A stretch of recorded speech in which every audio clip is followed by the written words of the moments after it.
Ultimate Championships. We are coming to you live from Perth, Western Australia.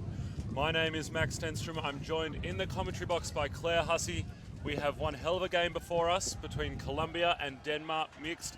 It's going to be a very important match in the outcome of Pool A in this mixed division. Hussey, what can you tell us about this game ahead? Good day to you, Max. I can tell you that Denmark are coming into this game on the back of 1 win and 2 losses. Their win was against China. They won 13-9. Whereas Colombia have played 1 extra game and they've won 2 and lost 2. So it's looking like a pretty even matchup. And I think the Denmark team are a new mixed team. So they're looking to establish themselves in this division. Whereas the Colombians have got a bit of a longer history of the mixed play. You're absolutely right, Huss. In this mixed division, it's an interesting format. We've got 2 pools of 7 teams, and then the top 4 out of each of those pools will go straight into quarterfinals. So this match here between Denmark and Colombia could be crucial in determining who snags that 3rd and 4th spot in Pool A and progresses into the quarterfinals. We've just passed halfway in pool play for this mixed division, so this could set the tone for either of these teams to progress or miss out on the cut and be relegated to the bottom half of the draw and fight out for those lower placings.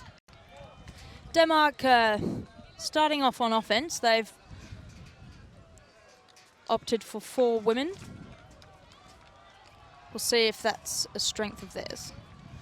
In this mixed division, we're playing by the end zone decides rule, which means for one half, one end zone will have the right to choose whether they play 4 women or 4 men.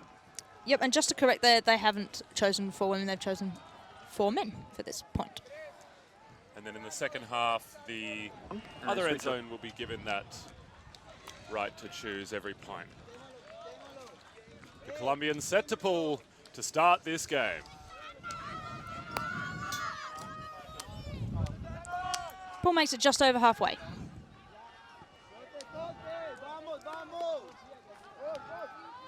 As may be obvious from that pool, we do have a breeze running right to left. And it's of a moderate intensity. I'd say the players will have to be aware of it, particularly when heading upwind. We'll see how the Denmark offense can adapt to these conditions. Pedersen sticks one, but there's a call.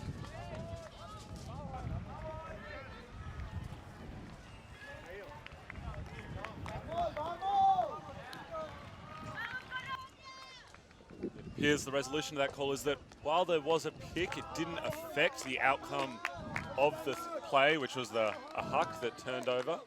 Quite a hasty huck. Which means the Colombians will now have the disc on their end zone line being picked up by Jimenez.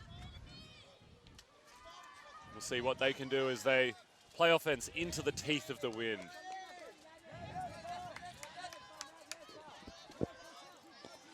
Denmark playing a match defense and enough pressure there just to force the Colombian to drop.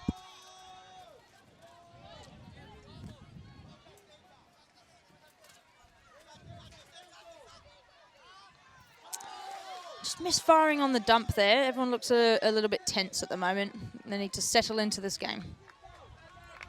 For both teams, this is their first game of the day. Maybe a case of still waking up, still getting in the rhythm. It's the Colombians with a nice backhand by Vasquez Venegas. Get their offense flowing. Vasquez Venegas playing a crucial role in the handler position for this team. Unfortunately, her intended receiver unable to hold on to that disc. There will be a turnover.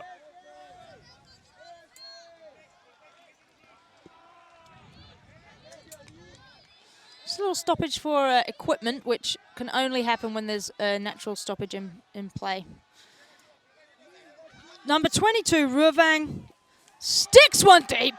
Gets the first one on the board to her teammate, Pedersen, on the far side of the end zone. Hopefully some hormones will be kicking in to relax that team. That's an offensive hold from the Colombians. Apologies, from the Danes. We'll see if the Colombians can respond in kind as they now head downwind and elect to play with 4 men. Pedersen will be thinking, tack for cafe to his teammate for that lovely flick throw. It's just a little reference to Borgen, the Danish political TV drama that I enjoyed a few years ago. Oh, excellent. And what does that translate as? Thank you for coffee. Oh. There you go.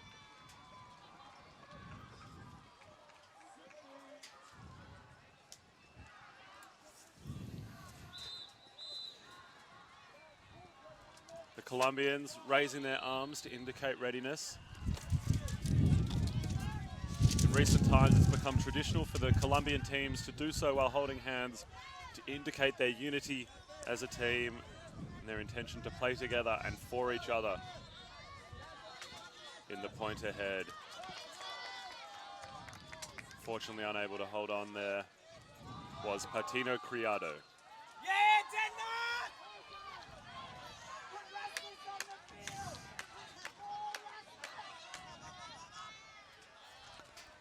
Denmark working through the middle.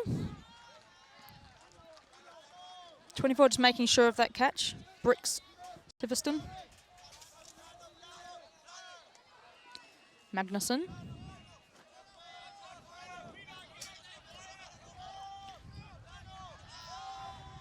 Oh, number 17 just getting a bit excited. Sebastian Anderson.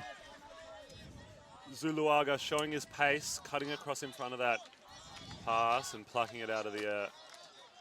Gives the Colombians an opportunity to play some more downwind offense. Is that Romero Prieto will take advantage of that turnover to readjust his shoot as play resumes. Villalobos Hernandez unable to hold on. Danish defender really close on there. Magnusson making it tricky for the Colombian handler to get free, forcing a really squeezy option and the turn. Magnusson back with the disc, moving it confidently onto the chest, literally bouncing off the chest of Lasse Anderson. Can't ask for anything more from the thrower there, hitting his target in the breadbasket. But this wind making it difficult, meaning that the throws really have to be zipped in to their targets. Romero Prieto reaching deep. Oh, great read from Bricks Siverston. Andre Patino, the intended receiver there, spends most of his time behind the disc as a handler, but ending up in the end zone that point. I think there's quite a bit on the line for the teams here. At the previous youth championships, the under 23s, just got a huck here. Nicely brought down by Anderson, captain. But didn't give enough respect to that defender in the end zone. He looked, thought he had an easy shot there, but it was pulled down. Yeah, I was saying a lot on the line here. And Patino again showing his versatility, going deep. Reeling in a huck, but unfortunately they're unable to complete the goal. Both teams struggling to finish. Yeah, at the under-23 championships in 2015, there was a big game between in the open division or the men's division between Colombia and Denmark, and Colombia pipped them to the win in that game, which put them into the top section of the draw. And so I think this is a similar situation. Denmark looking to take revenge here in their mixed division team. And we see Denmark there calling a timeout. Been a couple of turnovers this point, recognizing that while it's still early days and the players will still have plenty of fuel in the tank and energy in the legs. The significance of jumping out to a 2-point lead in a stiffening up and down wind situation such as this game cannot be underestimated. Yes, but on time is of the essence in this increasing wind situation. Though some teams, you know, they really get a kick out of the wind. Some players thrive.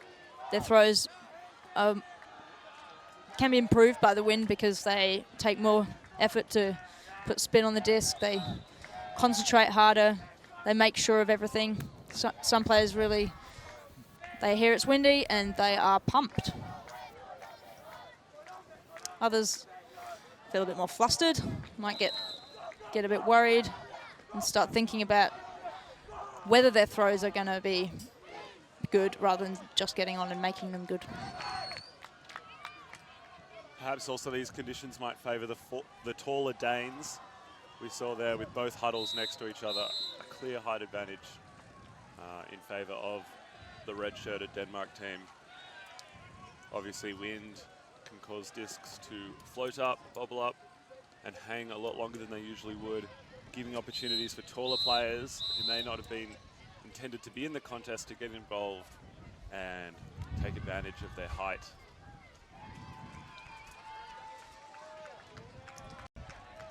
Denmark coming in on offense after this timeout.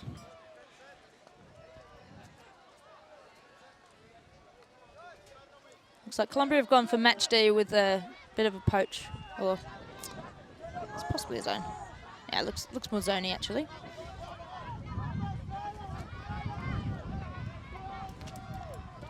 I like this choice to implement a zone defense as the wind is picking up, and as I'm sure you can hear it whistling down the field. Zones place a lot of pressure on the thrower, and you see there that is a call after a disc waywardly slipped from the hands of the Denmark thrower.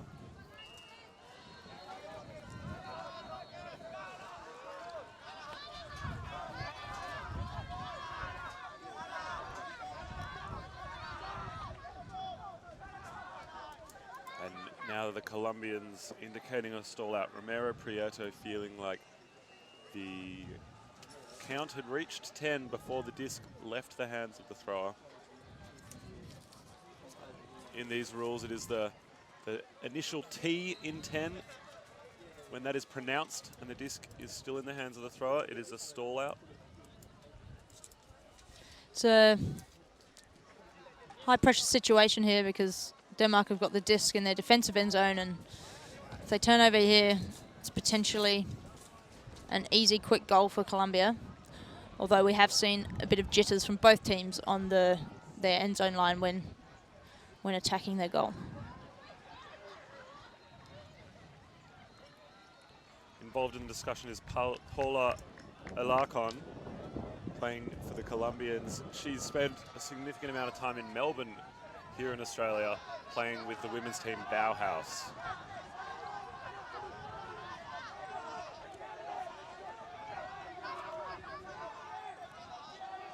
And players resumed. The Colombians sticking to their zone, placing a lot of pressure on the Danes. Very careful toe in there. Magnuson finds Anderson Lasse.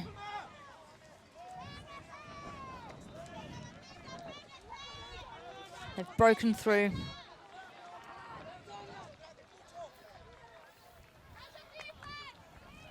Question over whether that catch was up or down.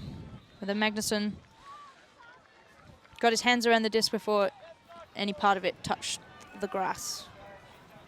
The gorgeous green grass. You wonder if it's up or down? In my opinion, it was up. In my opinion. We're able to hear the game advisors in this game, and they'll be able to bring you some of the discussions happening on the field. The game advisors play a crucial role in providing a perspective on situations and also providing clarification on the rules. Their perspectives aren't binding on the players. However, They could be useful as a third party that is impartial with another perspective.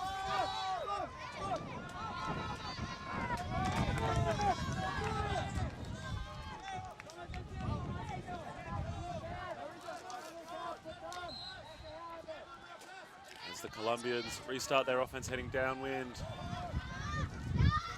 Working out of a vertical stack. Alarcon with the disc. Winding up with the backhand. So opting for the shorter forehand, and as is so often the case, it's the shorter passes that are the most difficult in ultimate, especially in tricky conditions like this. The disc can move and change its flight path very quickly in a wind such as this. The Dane's just letting that underside of the disc feel the wind. The wind loves to get underneath the frisbee if you show it any of its under.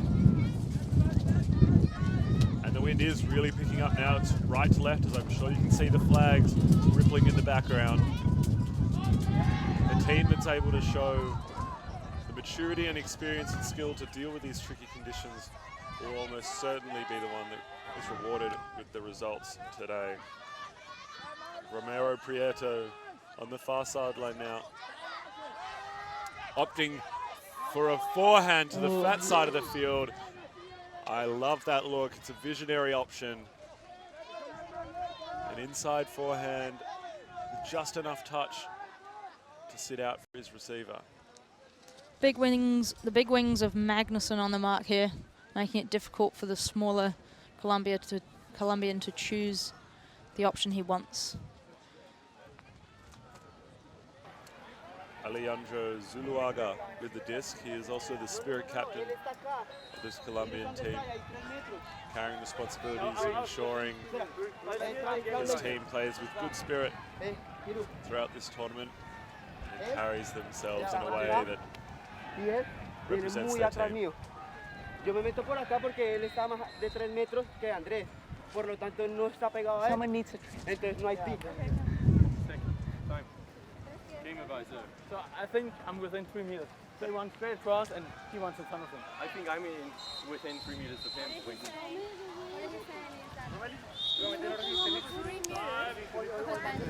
And I think I was within 3 meters when I called it. Let's hear the game. What do you say? My opinion, I believe it was a pick. Again, the game advisor just providing information that she saw to help the players make a decision. Colombians needed a bit of assistance from their teammate to translate the discussion. Paola helping out there.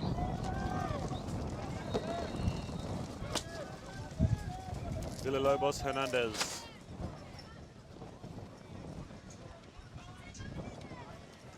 Finds Patino. They're working it to the sideline now with Romero Prieto.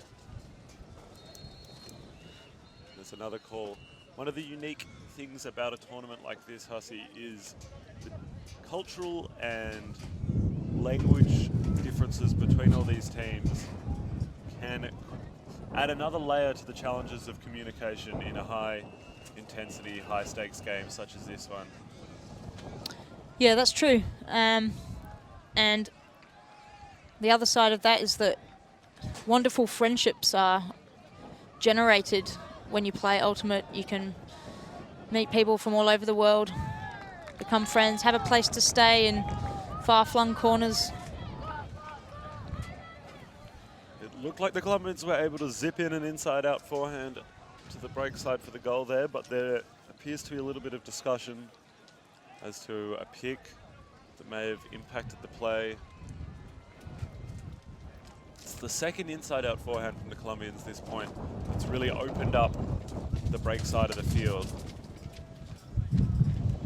Tactically, I imagine that the Danes will want to increase their pressure on that throw. Traditional wisdom would say that it's a difficult throw to complete and that you want the opposition throwing difficult throws, but if they're consistently pulling them off and it's hurting you, you have to react. In the end, the Colombians being rewarded from their hard work and intelligent throwing with the goal. The score now 1-1. this matchup between Colombia and Denmark.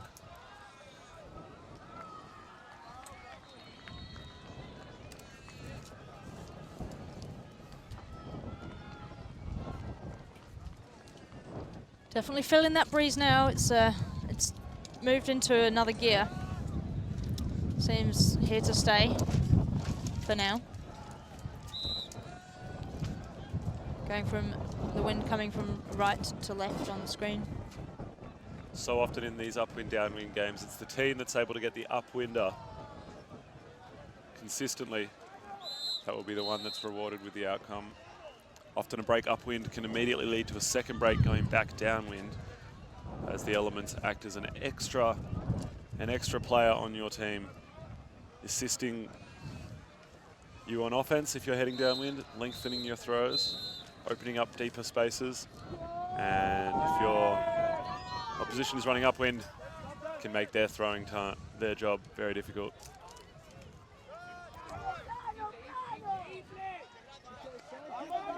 Reuvang. She's stuck a high one. Oh, very brave bid on that from Christiansen. Didn't quite reach it. It was, with this wind going in that direction, give it any height, give it any spin, it's gonna zoom away.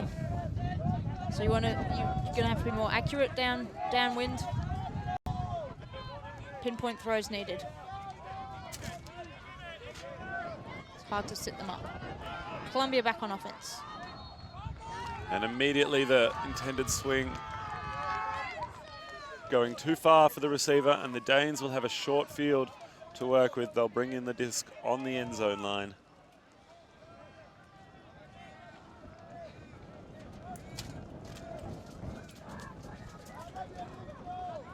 Oh, nice look for a break, but didn't give it quite enough angle to stick it out in front of his receiver, intended receiver.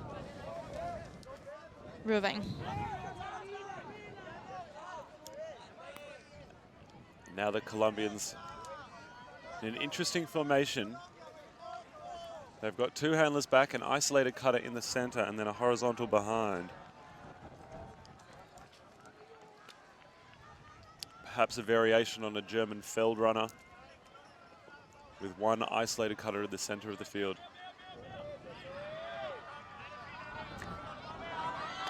And it's working for them nicely. And it gets the play moving as they reach deep. But reaching deep into this wind is challenging. And the throw falls a little short and wide of where the intended receiver was. And Reuvang there again, getting in, making sure that disc is down. Got him for a quick early put, and again they've given it too much edge. It's come down too quickly. The legs can't keep up with that throw. Difficult to read as well with such a curly outside in throw. Combined with the wind.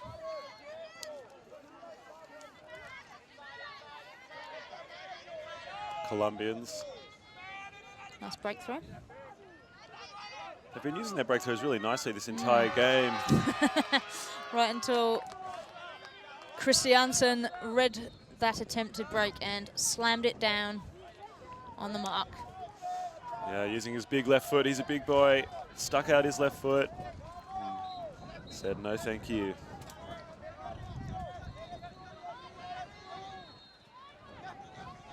Reuvang sticks one out, and a lovely reaching grab from Rahaug.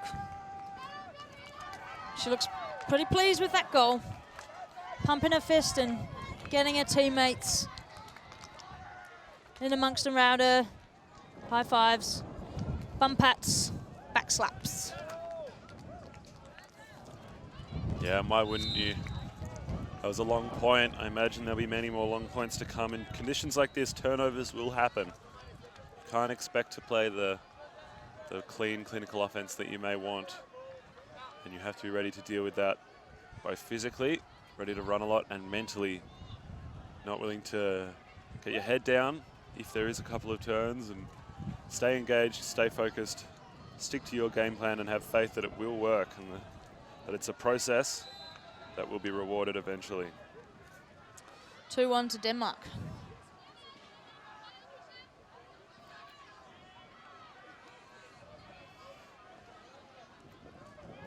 The Colombian journey so far this tournament has been a mixed one. They went down to Great Britain in a pretty convincing game for the British, 15-3. They were able to get a win against China, 15-9, and a win against Hong Kong in a tight one, 10-8. And unfortunately, they got bageled by the US, 15-0 earlier in the pool. Bagels are tasty, but only if you're the one eating them. That's right. As Alarcon not able to hold on to that disc. That was a really huge pull from Denmark, and it's paid off for them. Getting the offense back really close to the end zone. Lindvindmarker moves the disc back to Magnussen. Røvang. Magnussen. Finds the round break, and one more throw for the goal. Denmark are taking some momentum into their hands, putting the pressure on Colombia. They recognize the significance of getting that upwind break. Full team rushing the field and celebrating as the Colombians call a timeout in response, wanting to steady the ship and rewrite their offense. It's probably a good opportunity for us to give a quick shout out to the Spud Shed Fresh Food Market. A big thank you to the Galati brothers for their donation of fruit. It's keeping us all nice and healthy, helping us get our 2 serves a day. Not only us in the commentary booth, but all the volunteers have been enjoying that one. Yeah, how tasty is Australian fruit? Oh, it's brilliant. I think us Australians don't quite appreciate it all that often until we head overseas and eat some of the fruit elsewhere. We're very lucky down here, and some of the best of it is at the Spud Shed. If you're a local in Perth or elsewhere in WA, do get along to one of their stores. Say thank you. They've helped us out greatly this week. Yep, the Spud Shed, not just spuds.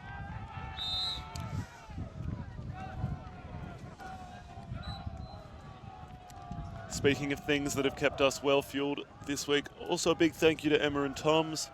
They've been providing us with 0 added sugar, minimally processed, all natural snack bars, smoothies and juices. They've been fueling our 150 strong volunteer workforce. On the table in front of me right now, I have a Green Power fruit smoothie. It's got apple, banana, passion fruit, plum and lemon, and green botanicals. I would highly recommend it. It's the green botanicals that really make it special. Everyone's been going on about that one, actually, that particular flavour. Absolutely delicious. It's my personal favourite. I also can tell you that it's a big favourite of the production team down in the production tent. They're giving me a big thumbs up right now. They love it. Would recommend it to all of you. All right, we have Denmark coming out on D. Defense, sending the pull. Christiansen sticks that one, lands it in, gets a nice roller out the back, allowing the defense to set themselves where they want to be and force Colombia to have to use a set play.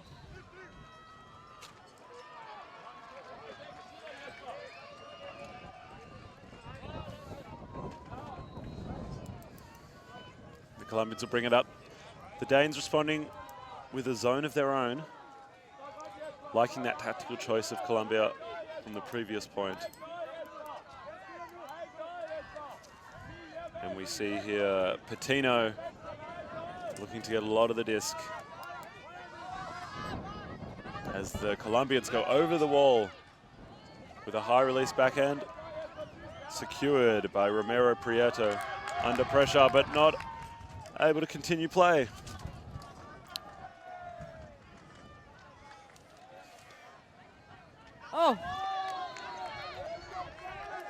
Rovan couldn't complete to foul by Pedersen there. These tricky conditions affecting both teams equally. No one is immune from a bobbling disc. Oh, when you have to lay out for a swing, you know that things are tough. Patino Criado showing a great athletic play there, but it's not enough to keep that disc alive. I feel even if he was able to get his hands on that one, he may have landed outside the field, but it's great to see the commitment and focus of the players. Oh, wow. Well read on that low pickup. Denmark getting another one in. As I mentioned earlier, so often an upwind break is followed by a downwind one. As we will get another look at that layout from Patino Criado. It was sailing away from him, the wind pushing it down. Huge attempt, and as I suspected, even if he had been able to get there, he would have been well outside the field. It being determined by the first point of contact with the ground after securing control of the disc, of a non-spinning disc, I believe is the technical language of the rules. Yeah, and I've seen a lot at this tournament. Players committed to getting that frisbee, whether it's in or out. They're not really thinking about, oh, I'll check if this is in first. They just have one thing on their mind, and that's keeping the disc alive, which is really incredible. I think I haven't really seen this level of commitment to the frisbee in previous tournaments. Everyone just seems to have been training, get your body out there, get the frisbee, don't worry about anything else until it's in your hand. It's just really, really incredible. I absolutely agree, Hussey. I've been lucky enough to watch a fair bit of frisbee over a number of years and been to a number of these age group championships, both domestically and internationally. And I think the one thing that's changed over that time most significantly is the athleticism and the commitment to use that across the teams at the tournament. There's always been strong throwers, but I think it's the depth of athleticism that has really increased over time. As you see all teams now chock full of incredible athletes willing to make incredible plays.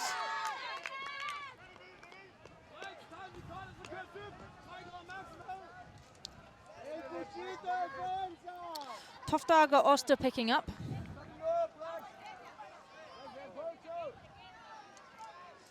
Goes for the forward option.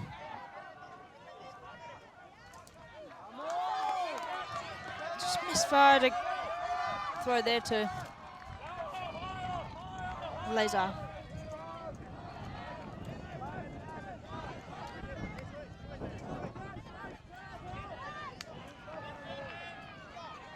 Denmark with a zone. Forcing forward, so trying to take out the dump option from Colombia. The dump swing unable to connect with Jimenez. He had both hands on it, trying to pancake it. Had his mind on the next throw. We've seen quite a lot, and we've got to put to the end zone from Denmark. Very calmly brought down by Lindvid Marker. Lovely left-handed take. Yep. The wind getting under that one just a touch, maybe pushing it over her head, but she wasn't phased. Took it in her stride nicely and plucked that one out of the air like an apple on a tree. That's it. I think she saw that the Colombian player was not quite in the right position and didn't need to go in for the contest. Waited for it to come down into her space before she plucked that apple. Denmark 5, Colombia 1. And the Colombians, they're not giving up yet. Possibly slightly incorrect score. We'll just get that checked.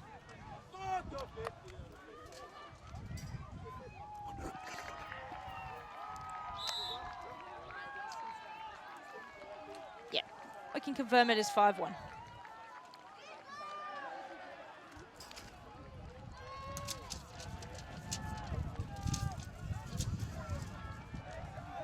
So the Danes rushing out to a 5-1 lead. They'll be happy with how they've started this game. But despite that scoreline, it doesn't feel like the Colombians are out of this. It's just a case of stringing those passes together in these tricky conditions. Both teams throwing a lot of turnovers, which has given both teams lots of opportunities with the disc. It's about taking the most of those opportunities when you have them. Not expecting to play clean offense every time, but looking to use the chances they get.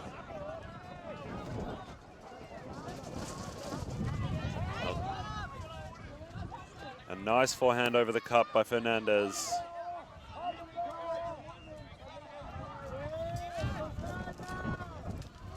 Colombians dump swing, and again that forehand over the intended target. It's cleaned up by Romero Prieto. Oh. Reaching deep, Oh. bubble, bubble. Not able to be controlled by either Patino or his handler compatriot. Yeah, with zone defense, there's often an intended goal of the zone, and often it's to get the handlers to make a dodgy decision. That was quite a risky throw, nearly came off for them, but the Danes got all they wanted. Just a very, very quick huck attempt that, not sure if it made it in the field. It appears like it didn't, which means the Colombians will get it where the throw went out, which was on the front corner of the end zone. Obviously, this is a prime opportunity for the Colombians to punch it in and get their second goal on the board. Rahaug on the mark. Moving this sideways, Romero Prieto. A big contact between two players hustling underneath, but no call. Very happy to continue there. Aguiar Rivera, comfortable what had occurred. Another big put, but way too much on that. It's like a bat out of hell. And while that looks like a bit of a miscue, I don't mind that if I was coaching this Danish team, especially in these tough conditions. Sometimes you've just got to get the disc down the other end, rely on the wind to get you the disc back, and then attack from a short field position. And it's paid off. They've got it in the position they wanted, got an early turn. They can pick up on offense with only a few meters to progress.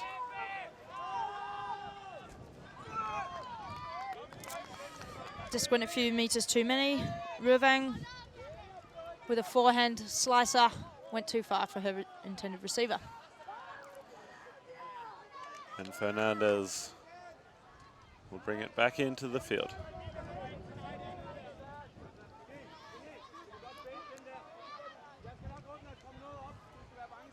The cup setting tightly around her, not giving her many options, making it very difficult to get a pass out. She finds a short one to Patino. Equally, I think as a coach of Colombia, I would be encouraging the long shot, even into the wind in cases like this. For the simple fact that if you give them a disc a meter outside the end zone, it's just a matter of time until they catch it in the end zone.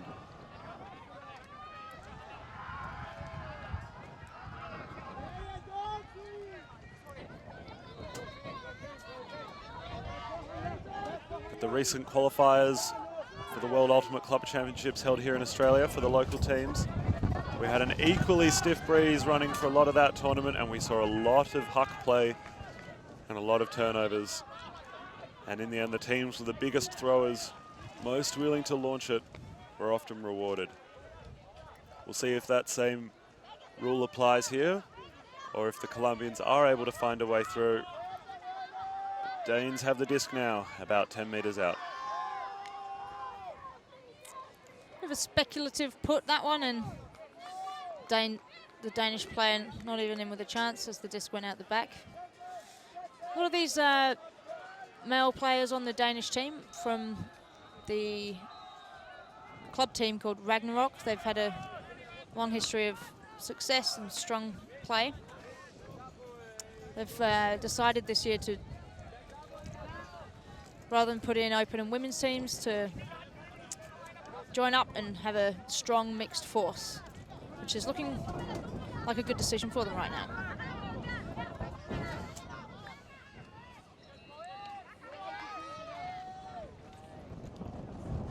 And it looks like there'll be a discussion as to potential foul on the catch, as we'll get another look at it. Going for the little forehand. And it looks initially from up here in the commentary booth like the drop occurred well before any contact by the Colombians, and it appears like the players on the field agree with us. Obviously, it's those on the field that make the decisions after hearing the perspectives of those involved. That's right, not those of us sitting in armchairs on a slightly sweaty appendages.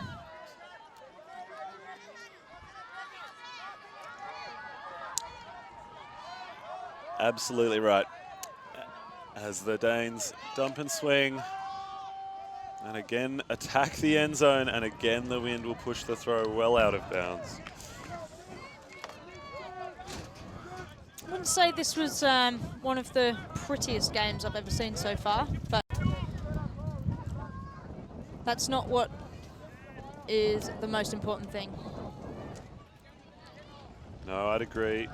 It's a long way from Champagne Ultimate, but sometimes it's the gritty, dirty stuff that gets you where you want to be, and that's the business end of this tournament. Both of these teams still well in contention, and as we mentioned earlier, this game potentially having serious ramifications for their final placings. The top 4 teams out of Pool A in the mixed division will proceed into quarterfinals.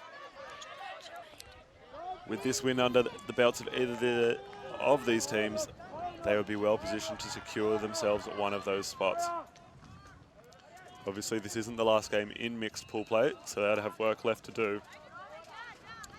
But it's a crucial stepping stone towards that goal. I know for both of these teams, a spot in quarterfinals would be a great success for them. And once you're in quarters, in bracket play, every game is an opportunity to take. As the Colombians reach deep, they find Patino. Patino's got players streaming through. Opts to lead one with an inside-out backhand. Snagged under pressure as the Danes reset their cup. The Colombians only a few meters out.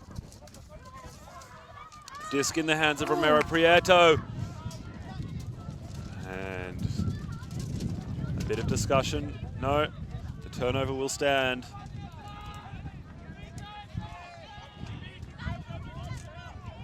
An injury call. We can tell by the players signaling with 2 hands behind their head. Not just airing out their armpits. No, definitely not doing that. Despite the wind providing a great opportunity to do so. And a timeout will be called by the Danes, by Pedersen. Bit of a veteran move from the young handler. Recognizing that his team maybe needs a moment to breathe, recalibrate, reset, rejuvenate, and refresh before they play a bit more offense. Heading downwind, I would not be surprised to see them look for that long option again. They have a number of big receivers, both male and female, that they will look to hit. We've already seen their big receivers perform. Talking of big things, we're here in WA, Western Australia. Western Australia is so big that if it was a country, it would be in the top 10 sizes of countries in the world. Really? Is that true? It's true, and I don't think a lot of people realise just how big Australia is. They see it there on its little isolated spot on the map with New Zealand hanging out nearby. And looks big enough, but until people come and give it a go, I don't think they quite grasp the reality of the ginormity of Australia and in particular the state of WA. I do believe, as we're sitting here in Perth right now, the closest capital city is not in fact Canberra, the capital of Australia, but Singapore. So Very interesting. that gives you an idea of how large this country is. I think Australia alone, the size of continental Europe, and very similar in size to the entire United States. Obviously, population-wise, Australia is a minnow, but landmass-wise, one of the largest. Far by Pedersen, sticks another one deep. And again, I don't think they're not gonna mind about that. They want to get the D on and get the turn closer to their attacking end zone. Colombians looking to move it quickly before the zone can set. Romero Prieto reaching. Looks a little bit more like tennis out here at the moment. It is a bit. End to end. Ping pong with a frisbee.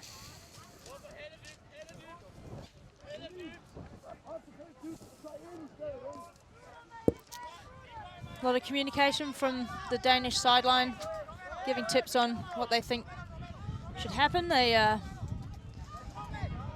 can lose a bit of perspective when you've been on the field for a long point. It's always really helpful to have your teammates on the sideline helping you along. See a number of the Danes sporting the braided hair look, but the braids unable to get the job done with that throw. Yeah, there's a lot more braids on this field than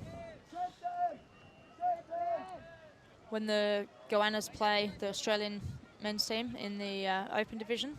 Despite the best efforts of Ash Evans. That's right. It's good to have diversity in hairstyles. Oh! Absolutely. As Patino having to go horizontal and hit the deck to keep the disc alive. There hasn't been any shortage of layouts in this game so far. These difficult conditions often providing ample opportunity for those athletic plays to be made. As we see on there from Aguia Rivera. She clamps her fists around that disc. Colombians moving the disc as fast as they can. Often when you're playing against a zone, once the disc gets moving, if you can keep it moving, you're at an advantage. As they launch one into the skies, and it will sail back significant distance. They may be saved by the fact that it went out of the sideline before it headed in reverse, changed gears completely, went the other way.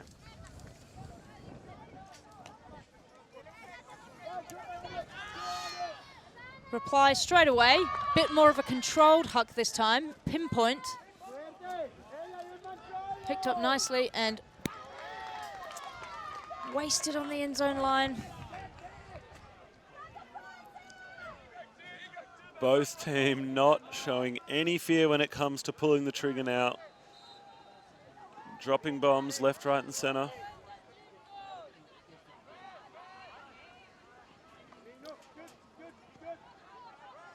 And I don't think that will change as this game continues. Found the hole in the cup, but not quite enough air on the throw to get through to the receiver. There's a fine line between too much underside and not enough underside when throwing into the wind. And Denmark applying, not quite in. Big Fink, number 69. Catching the frisbee very close to the line. It looks like we'll get to be able to hear some of the discussion on the field. In my perspective, Denmark player looks like we have one player in the end zone. We're getting some lovely reenacting from the game advisor, the Dane, and the Colombians. Everyone involved. And the goal is settled upon in the end. Big hug from Rahaug to Fink to say, again, tack for cafe.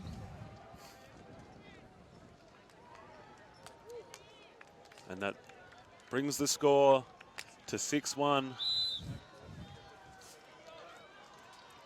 in favour of the Danes as they inch closer to the halftime mark. A couple of the Danish players had a run out at Beach World Championships in recent years. Number 79, Peterson, played on the women's team. And number 11, Magnuson, played on the Beach and the World Ultimate and Guts Championships men's teams. Bit of experience internationally peppered through the team, and I'm sure a lot of them have played on club teams at international events. European teams get an additional opportunity to play at big tournaments because they can enter the European Ultimate Championships. Whereas the Colombians, they have more of an opportunity to play against the North American teams, being geographically closer, obviously, and more opportunity to attend different tournaments. So very different backgrounds, these two teams. You're absolutely right. Oh, massive defensive bid there. Colombians immediately looking to pack that disc up in a parcel and send it to the end zone. But as we all know, when you FedEx a package, someone's got to be there to sign for it, and in that case there wasn't. Denmark say return to sender. Lasse Andersen on the frisbee. Sticks it up the line. I'm not sure if Brooks Sivertsen knew that his female teammate had a better read on it, but he nearly D'd it out of her hands. Sorgard Magnuson pulling the frisbee down very comfortably. I think she would be quite justified if she wanted to waggle that one in his face. As the Colombians signal the tee with their arms, indicating they would like to take another timeout. Score is now 7-1. The Denmark team in red on the brink of taking half. Commanding performance from them in the win, showing their skill and their athleticism and their maturity in difficult and trying conditions that have been challenging the best throwers from the best nations here at the World Under-24 Ultimate Championships in Perth all week long.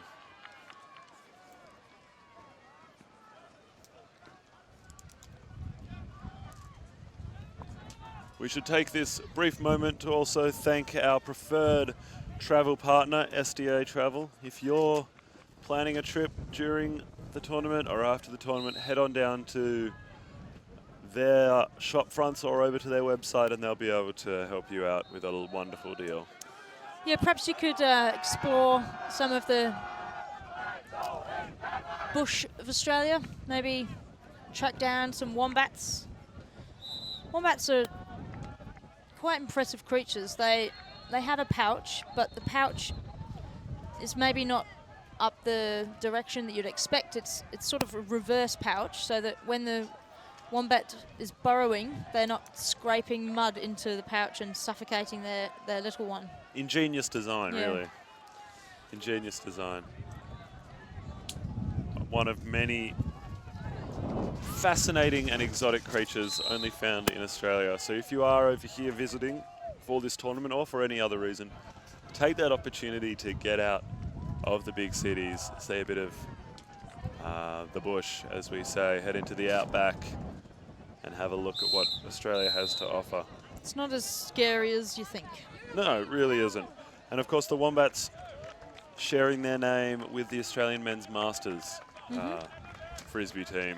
Many Australian teams drawing their names from native animals. Yeah, the other Masters team, the Women's Masters, they're known as the Flying Foxes. Very successful team, I believe. How did they do in London? London 2016, they pulled out a bronze medal, taking a big win, very close game against Japan.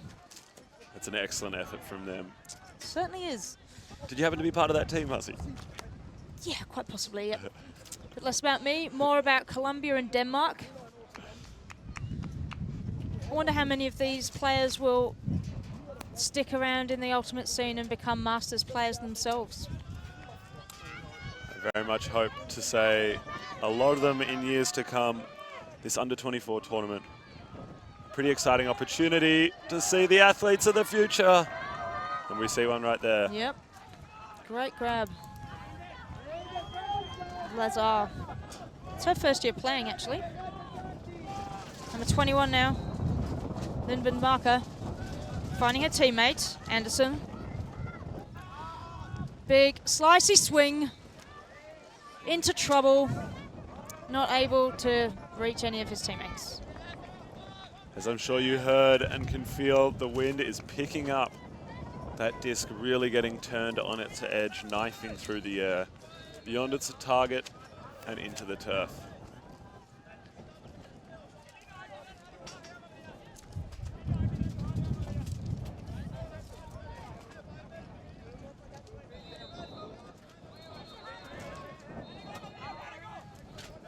And immediately, it looks like the Colombian has stood on the toe of his Danish opposition, and they will take that opportunity to call an injury, head off, and recover. Emil Poulsen there being stood on, limping off. Always think of it as one of those things that hurts just so much more than it should in terms of any lasting injury. Yeah. And you can take the owl out of foul, but you can't take the mate out of ultimate, and that's one thing I really love about this sport. Everyone's friendly, well-natured, and still competitive. Absolutely, and you saw just there, it's the little things that display it. The Colombian player fell over and got back up and then immediately high-fived her Danish opposition, and it's that respect between players and trust of opposition players that forms a key part of the spirit of the game. One of the most unique, irreplaceable, and, in my opinion, most wonderful features of this sport. This zone defense here being quite effective, but Colombia still managing to keep the disc alive. In the mixed game, a zone can feel quite different to in the single gender versions of the sport. The size differentials are greater between the players. Unfortunately, that one floated just out of grasp of Andre Patino and into the turf. The Danes looking to get going quickly. So that one swatted out of the skies by Villalobos Hernandez. Yeah, so for women who are used to possibly playing a bit more of the women's version, they'll feel like there's less space on the field when there are some more bigger bodies around. And for men, they might feel like there's a bit more space, but that could also trick them into thinking they can complete options that perhaps they actually can't due to the wily nature of the female athletes. Well, we saw the Colombians finding a little bit of success up that far sideline, but unable to continue that wave of good passing and catching. Sorgard Magnusson lays it back quickly for the huck. Carefully placed this time. Red initially well, but tricked by the wind once again. Lasse Andersen, the captain of the Danish team. Something about that huck that I really liked compared to the earlier ones was that it was a little bit flatter, a little bit less edge. That's right. And as you saw, it was much closer to its target. It looked, out of the hand, it looked beautiful, and I thought it was going to complete. In the end, the wind getting the better of it, but all in all, a better outcome, a much closer throw.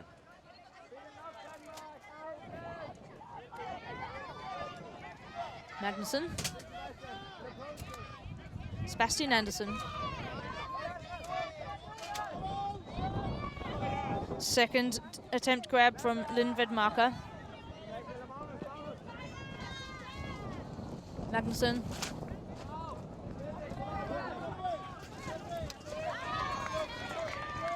Struggling to keep that disc up. Oh, but he gets it back straight away with a cheeky layout. Sebastian Andersson, known for his bombs, but showing his diversity in skill. Yeah, like a salmon swimming upstream, he exploded forwards into a layout.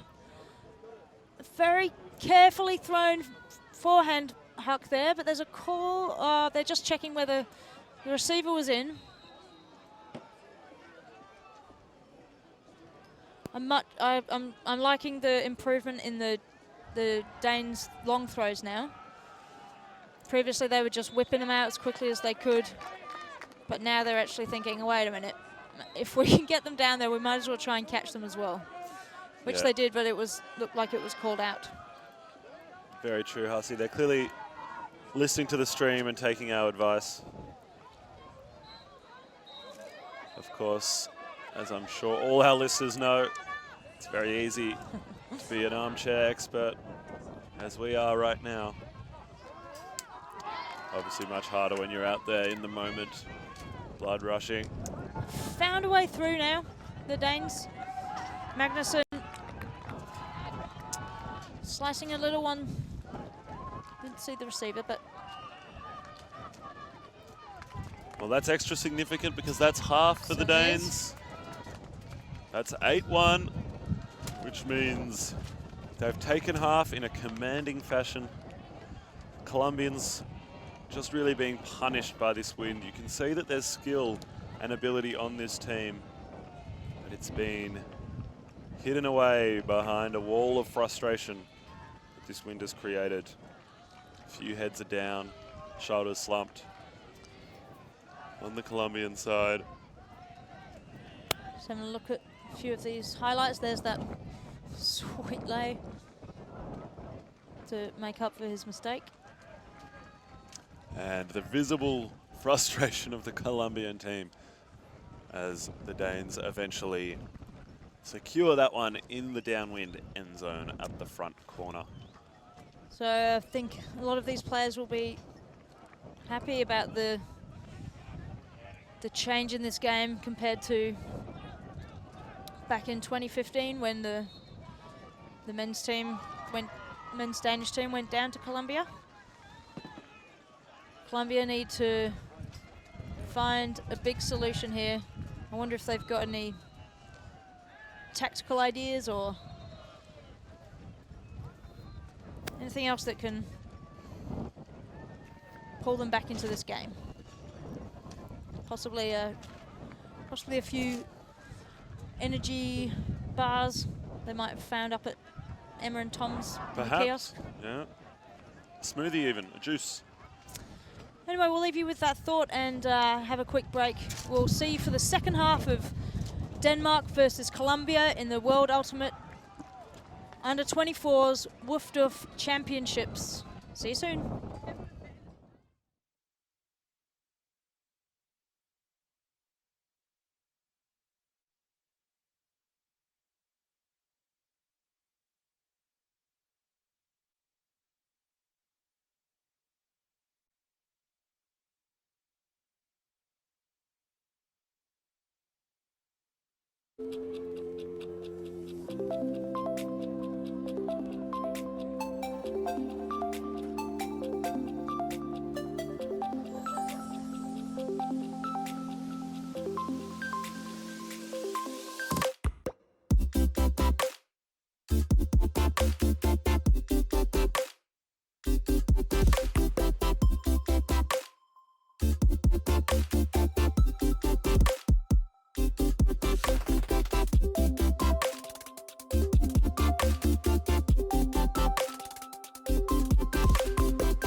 Welcome back to the Colombia versus Denmark mixed game in the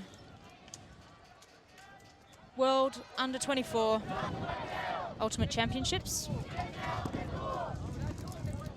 Both teams have been talking away, discussing their next moves.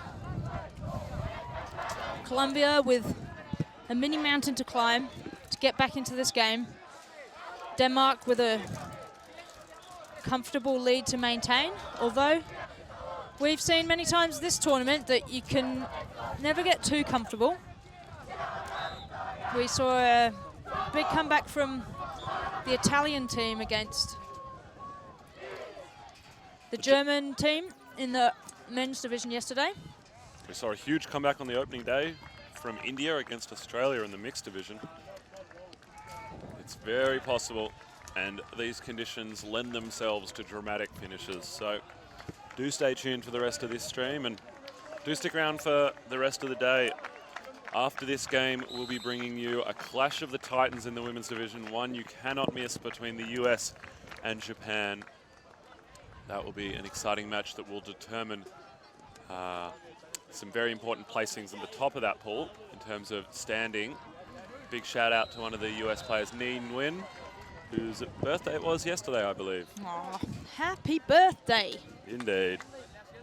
As we see now, the Colombians set to receive the pool in their traditional hands holding position.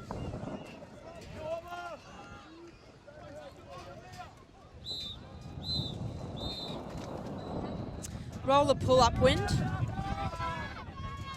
Goes a distance, but then curls back around, losing a good 6 meters, but climbs back in on O against a downwind zone. And the Colombians working it sideways.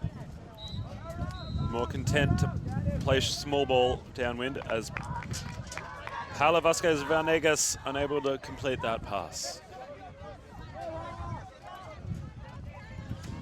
Punchy ran the mark.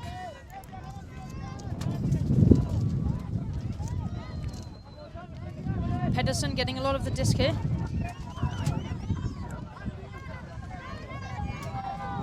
Pounds one round, a little bit too far. The Colombian defender read that well, got in, got the turn. Yeah, Daniel Cortez peeling off the front of the stack, doing a great job to get involved.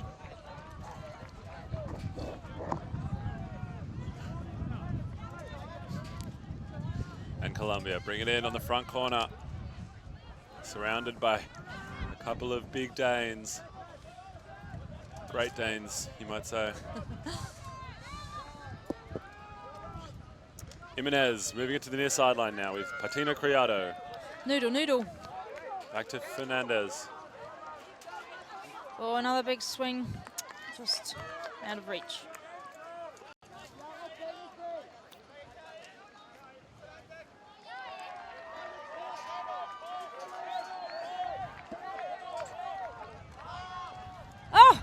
Oh, too easy. Wide open in the end zone. There's a pick. Yeah, that looked a little bit too open to be a valid play.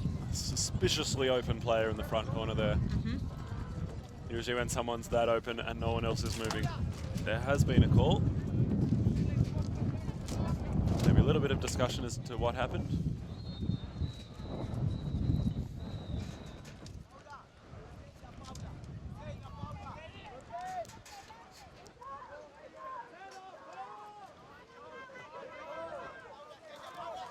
Up the line. Ooh, Couldn't quite complete that.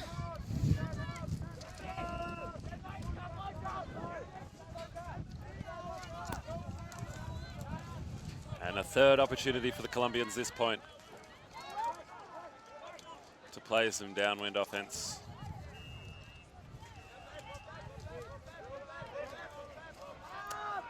The outside in forehand to Andre Patino. Dear Anderson is deep, protecting the deep space for Denmark. There he is. Can't get his hand on it, but neither can the Colombian offensive player. Santiago Patino Criado not able to hunt that down. It looked like a high stall desperation bailout huck. So not altogether surprised that it didn't complete. But the Danish team will now have to work the full length of the field on offense, going upwind. The wind is still present, though perhaps not quite as strong as it was at the end of the first half. But without a doubt, still a factor. And as I say that, the commentator's curse kicks in and the wind picks straight back up. Colombia look to move it quickly, take advantage of the short field turn. No options presenting themselves. Faking, faking, faking. Eventually finding Paula Vasquez Vanegas behind, who drills it to the front of the end zone to Santiago Patino Criado for the goal. Yeah, they need a bit of a pick-me-up, Colombia, and they've got it. Nice celebration. Lots of noise. They're happy about getting their second goal for the game to take it to 8-2.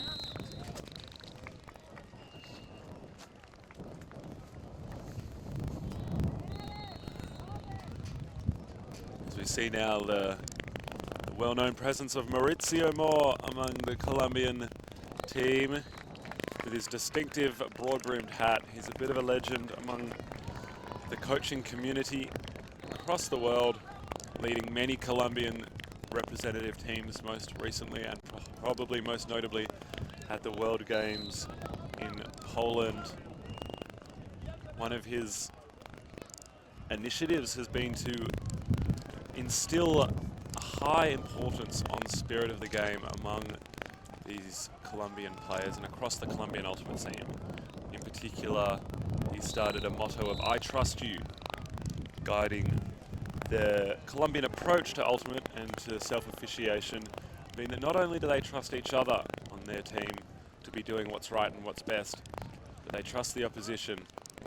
The Colombian World Games team at the TEP tournament decided as a team that they would give the disc to the opposition in every situation where there was a contested call.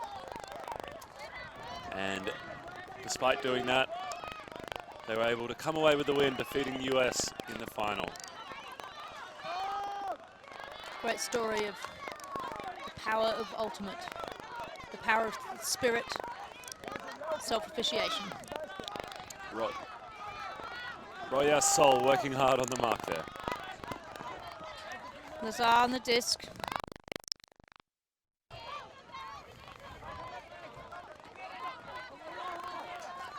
Here's the huck. We all knew it was coming. Latte Anderson on the end of it, safely collecting up. Taking the Danes to 9.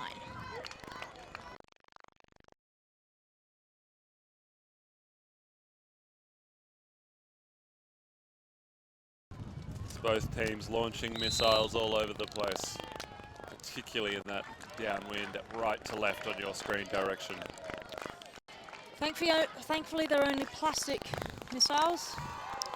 Although we do have to be careful with the overuse of plastic in the world these days, and every chance we should reuse rather than throwing away and getting a new one. Reuse your cups, reuse your plates, reuse your forks. I couldn't agree more, Hussey. I saw at dinner last night a number of players using frisbees as dinner plates in traditional Ultimate fashion. Great to see they're embracing that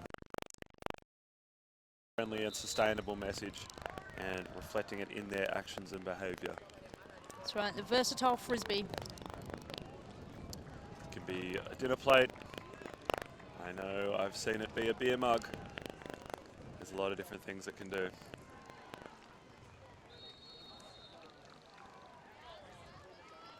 And the wind has just died down for a moment, so we'll see if this pool able to penetrate a little further than it usually would. Caught. It's on the near side now with Madrigal Benitez.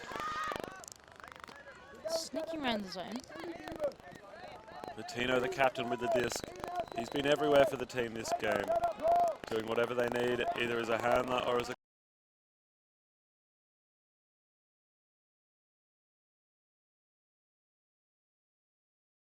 high five from Fink on the Danish team, who towers over Patino. Oh! Cheeky pop over the top to Alarcon.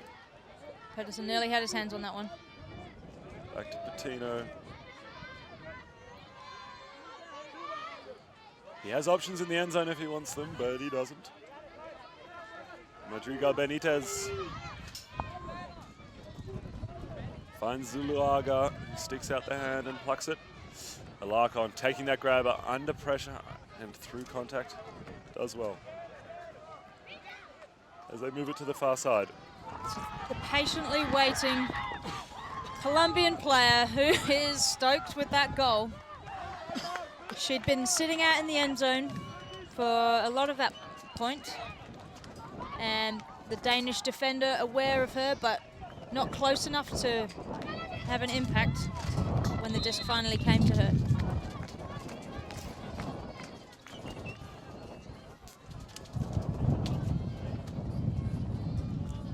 So we get another look at it. It's nicely collected. She gets down low and puts her body behind it. The safest thing to do in difficult conditions like this. As we've seen so many times, the disc will bubble up or down at the last second and change its course. And it's so easy to end up with a disc on the ground and a player staring at their fingertips wondering what went wrong.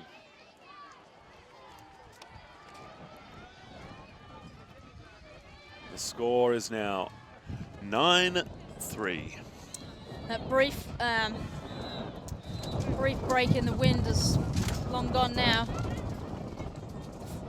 The national flags on the tents up on the hill, flapping hard.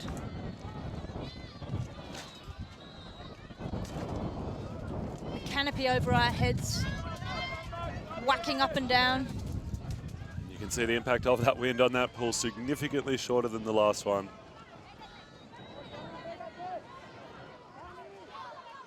Sebastian Andersson looking for an option, finds a dump. Emil Poulsen sticks it forward to nothing. Maybe just misfired. Setting their zone.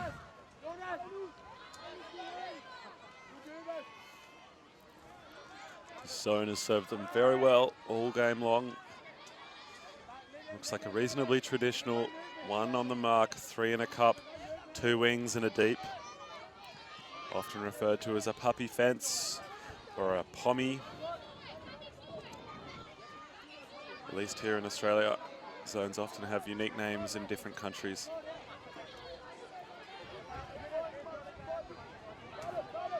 Requires a lot of communication to make sure everyone's adapting when the disc moves, maintaining the most appropriate gaps between each other in the wall, which can be different according to how close the frisbee is to the sideline. And they sneak a pass through the wall to Daniel Cortez as they swing it to the far sideline. I'd love to see them, when they do get that breakthrough shot through the wall, not only to change the side of the field they're on, but then gain some meters upfield. Having said that, the wind is really picking up and every pass is difficult. I have to say I'm glad it's them out there, not me. There's discussion going on about that turnover. Anderson getting off his feet to make a play. the two countries discussing in English where possible. English Even- being the international language of ultimate, according to the World Flying Disc Federation. That's right, and where players don't have a good grasp of English, they often make use of interpreters. And sometimes interpretive dance. By the looks of it from up here, there's often a bit of reenactment of what's going on. Yeah, I've or always what found they- that quite interesting. You know, should we trust a reenactment more than our own memories? It is a good question.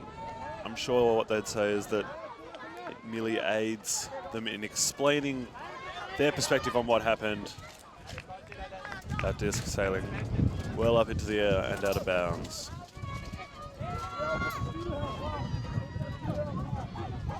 Every ultimate player with a potential career in Hollywood.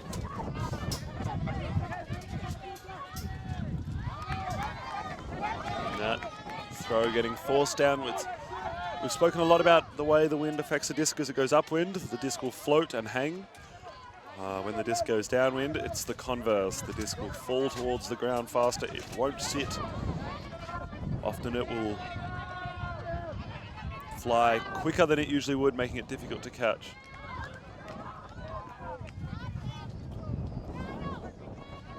Yeah, there's so many different skill elements needed to be a solid ultimate player. And they can vary from game to game, depending on the conditions. Anderson showing his unending willingness to get his shirt dirty. He's clearly got full faith in the laundry facilities at his accommodation. Lindvid Marker just picking that one out of the air, getting it to Røvang. Tofdaga Oster. Getting it moving, getting it back. But showing, receiving a disc with a bit too much underside, bouncing off him.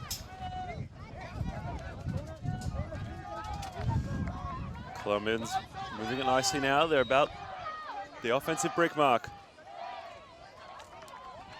They find Royasol on the far sideline. They're about 3 meters from the end zone line with half a dozen Danish defenders crowded around the disc, and it was too much pressure. The pass not able to be slipped through to Helen Aguilla Rivera. I was impressed that she found the little hole to get through there, but it nearly had the air on it to stay up. It's not quite. And the Denmark team signals a timeout. Gives us a chance to mention HBF Stadium, sponsor of the tournament. They're here at the fields, and you can pop in for a swim or a workout if you're not tired enough by this tournament, or maybe some of the volunteers want to try and shape up. Get down to HBF Stadium, get your fit on. Absolutely. I know they've also got creche facilities, so if you are in need of those, be it for a young one or an unruly partner, you can check them in and use their facilities. I know I'm certainly inspired watching all this high quality ultimate to get out on the field and get into shape. If you're the same, they're the ones to visit.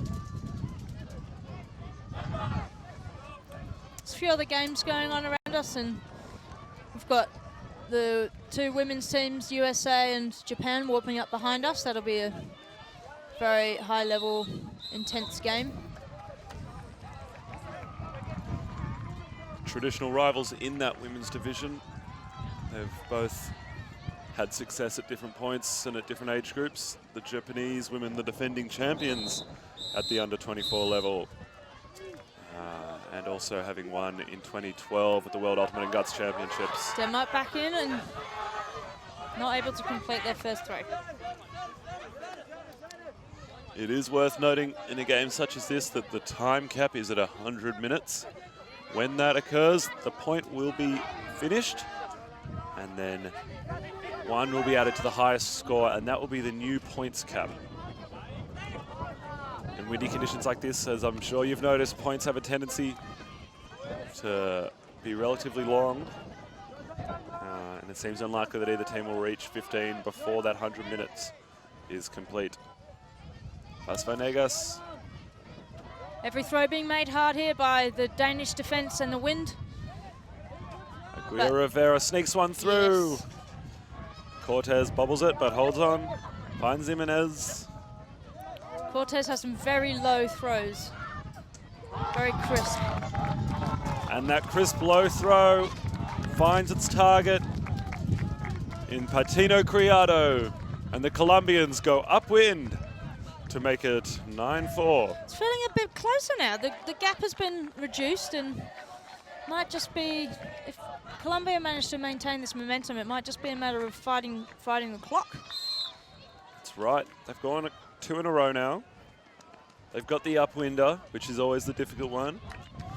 Hopefully they'll be able to punch in the downwinder, and suddenly they'll be looking at a 9-5 game, which of course is well within striking distance. But as you say, the shadow of the clock looming large.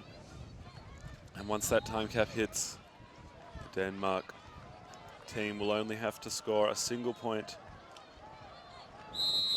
to close this one out.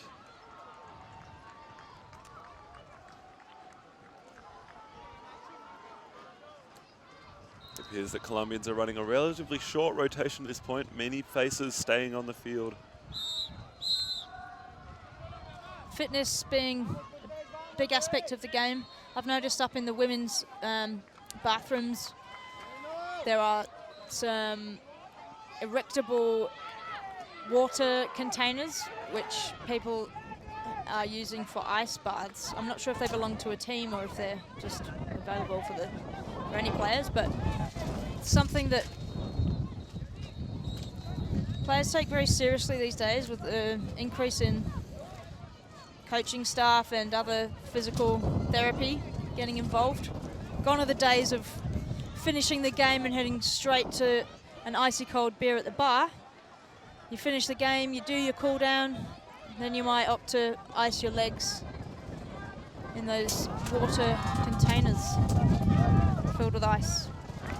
Yep, I can report on a similar situation in the men's bathrooms. I saw the men's change rooms, I should say. I saw the Japanese men getting their ice therapy. It's a great way to recover. Having done it myself, I can tell you it's not the most pleasant, but the benefits are without a doubt noticeable. I think the jury is a bit out on the scientific evidence, but whether it's scientifically proven to physically help you or even if it's just mental, it doesn't matter. If it helps, do it. That's right, and as I mentioned before, the athletic standard of this tournament just so high that any little edge in recovery, especially over a long tournament such as this one, where you have multiple days of play with plenty of games, any little edge you can find might be the decisive one. Colombia just overshooting downwind there.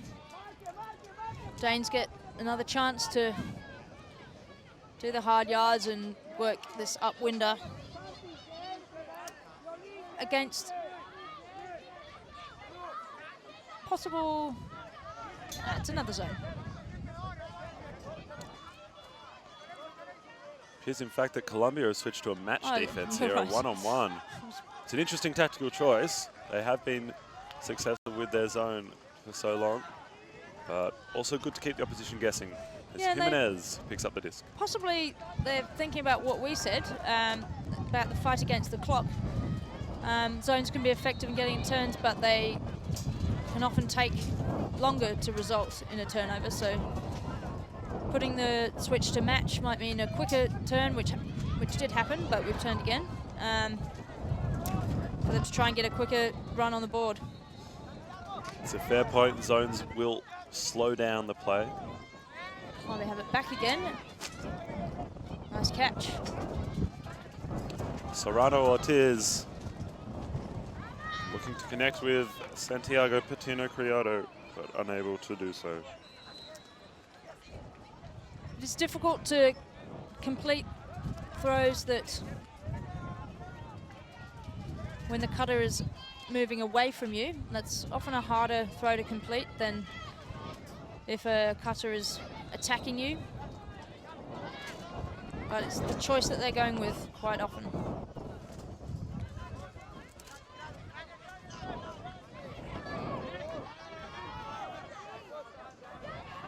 The Danish team operating out of a horizontal stack, which opens up a lot of deep space, which I think is the right choice in these conditions. Daniel Cortez is looking quite energetic and looking like he wants to change this game for the Colombians. There's no shortage of spring in their step, that's for sure. As Helena Aguirre Rivera flies earthwards once more.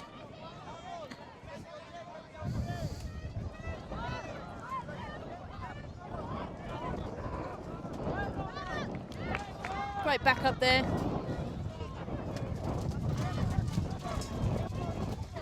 Four by Pedersen. Showing his stuff, but another turnover. There's been a high number of both turnovers and hucks in this game.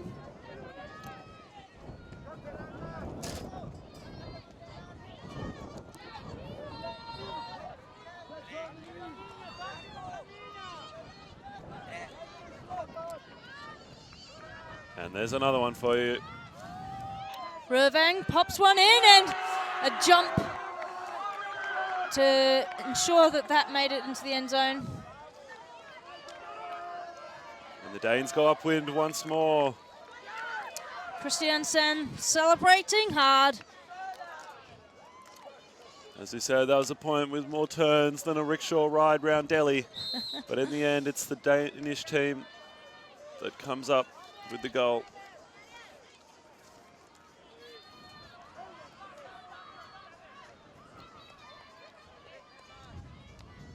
The Colombians clutching at straws in terms of a response, unfortunately. They just do not have an answer for this wind and for this Danish outfit. The Danes consistently able to get turns, and then their long shots just a little more reliable than the Colombians at this point. No word of a lie.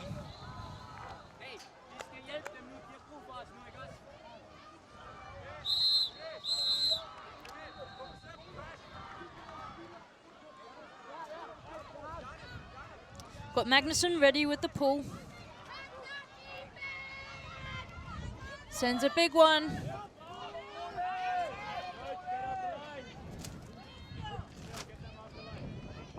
Not sure if that landed in. Rolled out the back either way. So it gets brought to the front of the end zone. Ready to face the set zone of the Danes.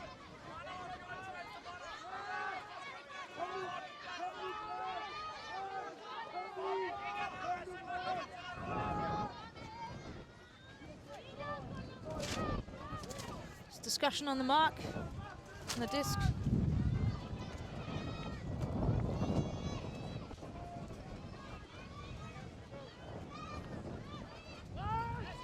And plays back underway. And that one will be thrown long by Andre Patino. But he won't connect, and it looks like Santiago Villalobos Hernandez will set the mark. Big one there from Magnuson. Another turnover, ready for their zone to be clamped on one more time. I'm not seeing a lot of frustration from the teammates of either of these teams. Can be a bit of a factor when you're seeing repeated turnovers, but must just be part of the game plan and everyone's on board. Everyone's happy to deal with the consequences, and Magnuson's got his hand block. He was towering over Aguirre Rivera there. He was.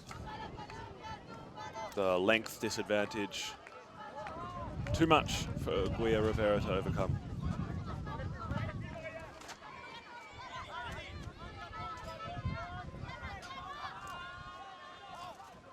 Another put deep straight to a Colombian player. They get the disc moving early. They keep getting forced back to that far sideline, which it's not a great place to be. They've managed to find their way to the other side now, which will be easier for them to work.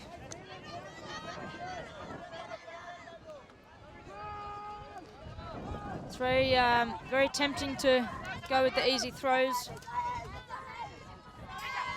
which can inevitably lead to harder ones. And another layout from Santiago Villalobos Hernandez. It's commendable to see a team that continues to work this hard and put their body on the line, despite the scoreline deficit and despite the late stage of this game. Only a minute away now from the time cap. As we said, when that does go, they will complete the point that is underway, add 1 to the highest score, whatever that may be, and that will be the new points cap. Theoretically, the game is always open to either team to win. Dramatic comebacks are possible. Yesterday, we saw 2 games go well over time. First, it was in the women's division with a 20-minute final point, at the end of which I think we all thought it couldn't be more dramatic, only to be immediately followed by an Italian and German men's matchup where the final point went close to 30 minutes. In dramatic fashion, it was the Germans that were eventually able to close that one out, 14-13. One of the longest points seen at a World Ultimate Championships. Indeed it is. There was talk that it may be the longest. We're not sure who to go to for the official confirmation on that, but to our knowledge, in the commentary booth and among the commentary team, it was the longest game at least. Nice grab there from Toftaga Oster. The disc has gone deep again. It's sitting up a little bit more than usual, but pulled down and followed by a little twist of the ankle. Pulled down by the Colombian player. Yeah, that's unfortunate. Villalobos Hernandez has played a significant role in this team this whole game, both as a target downfield, an aerial defender, and with the disc in his hands. So if he does end up having to come off, which it doesn't look like he will, it would have been a significant loss. This is one of the few live streamed games that has not made the upper score limit of 15. Got a drop on the edge of the end zone from Colombia. Can the Danish team put it in quickly and easily? Yes, they can. Number 11, Magnuson. Popping that one in. And that will take the score to 11-4. Now, we will await confirmation that time cap did in fact go during that last point. And if that is the case, it will be a game to 12. In these blustery conditions, we were unable to hear the call from the official timekeepers. But as I said, once confirmation is provided, we will pass it on to you guys listening at home. Should say thank you very much for joining us on this stream. Be you in Denmark, be you in Colombia, or be you elsewhere in the world, it's been our pleasure having you keep us company during this coverage. Hopefully you've seen some of your buddies doing sweet moves on this field. And no doubt had a few heckles as well. That's right. This coverage being brought to you by the World Flying Disc Federation and Ulti TV. Lots of great games on offer. Don't forget that next up is the USA-Japan women's match, which I know all lovers of Ultimate will love to see. It's a storied rivalry, that one, with plenty of history. So once this one's done, do stick around. This pool went up and sailed for a long time. Lost a few meters on its distance. Now Colombia. Patina Looking. Criado, only a couple meters out. Alarcon, Oh, back to Patina Criado. It's 11-5. This game isn't over yet. The Colombians not done.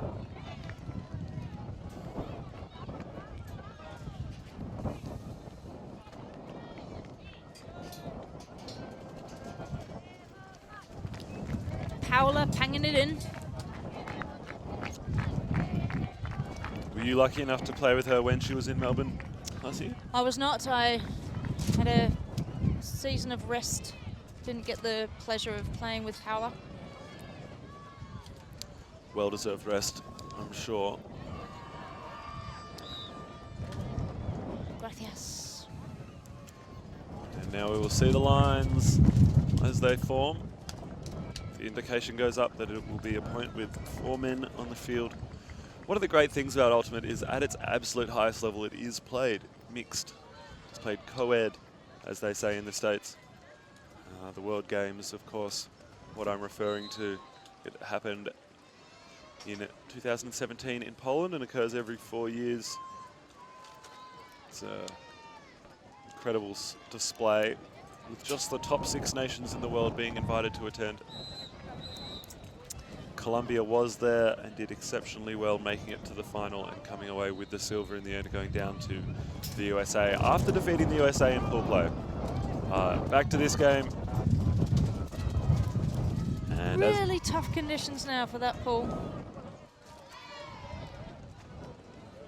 Didn't make much ground. the breeze really stiffening.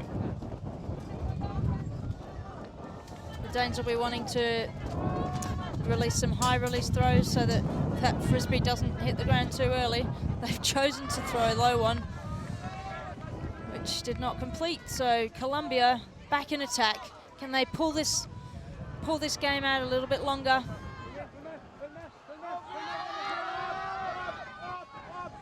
They can't complete on that long shot. Villalobos unable to hit his receivers. But they do make some territory, and in this game, territory has been so important. Often we think of Ultimate Frisbee as a game of possession. Reupload pangs it. Looks more like one of the early game options that was strictly a ground gainer. Perhaps not such a terrible idea once again, as the wind really puts itself in, and Denmark are playing match defense, one-on-one. Bit of a straight up mark.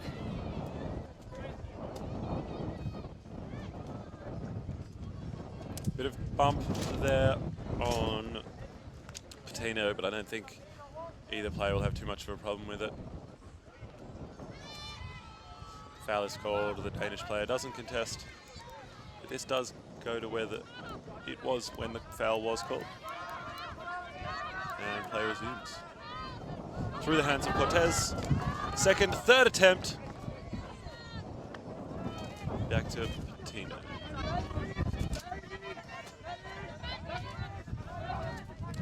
Having to work hard to find an option. Eventually gets it to Villalobos Hernandez. Goes backwards to Fernandez. The Danish also opting to switch their defensive look to match. Forward by Pedersen, finalizing that turnover. Reupload picking up.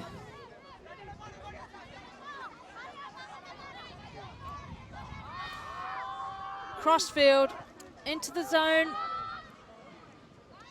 Bashed away by the Colombian defense.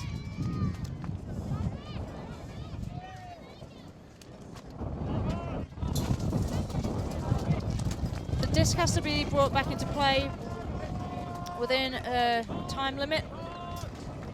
Varies slightly depending on where the disc landed, whether it was out of the field or in the field proper. Can't be standing over the frisbee waiting for your team to set their structure.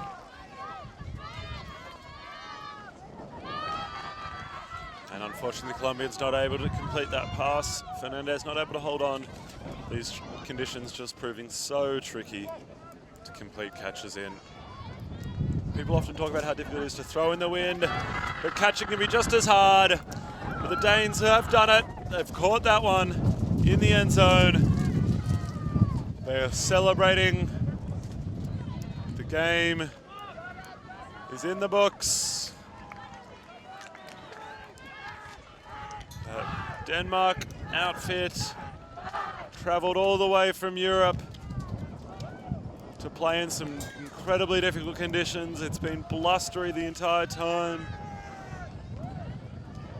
increasing throughout the course of that game. Giving us a big old wave to the cameras. Thanks for that, Denmark. As the teams congratulate each other on a well-fought, well-spirited match. Seeing a replay of the winning goal.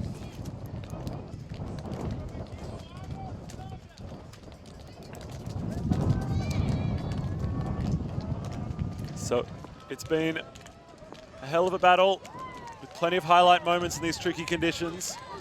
As we draw an end to that great game between Denmark and Colombia. Do stick around, we've got another great matchup we've talked about before between Japan and the US. I've been Max Stenstrom, thanks for sticking with us. I've been Claire Hussey. Enjoy what's left of the tournament and tell your mates.